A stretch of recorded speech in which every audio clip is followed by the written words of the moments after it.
Dans l'épisode où je parle de pornographie alternative, l'objectif est d'informer sur l'existence de productions pornographiques plus éthiques. Les productions féministes et ou queer ont souvent à cœur de montrer une diversité de corps, de pratiques, mais aussi un souci du consentement et de la prévention. J'ai aussi regardé vos publications dans l'émission que vous animiez comme Sex Souci sur France TV Slash. Lors de l'un de ces contenus, je vous cite: « N'hésite pas à aller chercher et à payer des films réalisés ou scénarisés par des personnes trans qui donnent à voir des pratiques plus diverses et réalistes. Tu peux aussi t'abonner à des plateformes payantes où les personnes trans vendent leur contenu en direct. » Donc il s'agit de films à caractère pornographique. Je vous ai montré le communiqué de presse de France Télévisions qui indique que Slash s'adresse à des publics à partir de 15 ans. Vous voyez que c'est une injonction à consommer de la pornographie ou à en acheter sur une plateforme à destination des mineurs, payée en plus par le contribuable. Le code pénal interdit de faire la promotion de la pornographie si le message peut être accessible à des mineurs. Comment est-ce que vous expliquez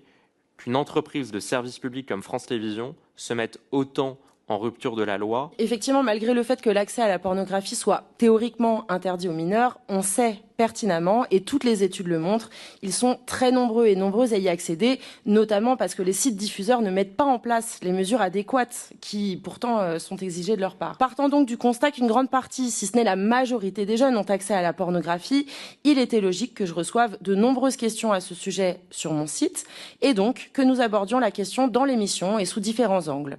Dans l'épisode où je parle de pornographie alternative, l'objectif est d'informer sur l'existence de productions pornographiques plus éthiques, à la fois dans leur traitement des travailleurs et travailleuses, mais aussi dans les représentations proposées. Les productions féministes et ou queer ont souvent à cœur de montrer une diversité de corps, de pratiques, mais aussi un souci du consentement et de la prévention. Parler d'un sujet comme la pornographie ou les sites pornographiques n'est pas en faire la promotion.